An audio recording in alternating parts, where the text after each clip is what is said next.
Let's break down how chia seed helps your weight loss journey.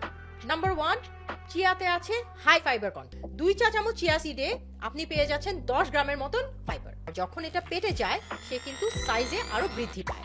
So that means আপনি পেটে অনেকটা ফুল feeling পাবেন। Number 2, blood sugar লেভেলকে stable করে। যখন আমাদের বডিতে সুগার লেভেল বেড়ে যায় তখন আমাদের বডি সেটা ফ্যাট হিসেবে স্টোর করে। চিয়ার ফাইবার বডিতে সুগার অ্যাবজর্পশন কমিয়ে দেয়, তাই ব্লাড সুগার স্পাইক হয় না, অ্যান্ড দ্য রেজাল্ট ইজ বডিতে ফ্যাট স্টোরেজটা কমে যায়। নাম্বার 3, চিয়া আমাদের সুগার ক্রেভিং কমায় এবং আমাদের হরমোনকে কন্ট্রোল করে। নাম্বার 4, চিয়া সিড আমাদের ডাইজেস্টিভ সিস্টেমকে যেভাবে সাপোর্ট দেয় সেটা কিন্তু আমাদের মেটাবলিজমকেও অ্যাক্টিভ রাখে। Number 5, chia is a easy habit. তো চিয়া কিন্তু রান্না করতে হয় না, সারা রাত ভিজিয়েও রাখতে হয় না, জাস্ট সকালবেলা 10 মিনিট ভিজালে এনাফ। তো আমার এই ভিডিওটা ভালো লাগলে লাইক, কমেন্ট আর শেয়ার করে দিন আপনার ফ্রেন্ড সার্কেলদের সাথে।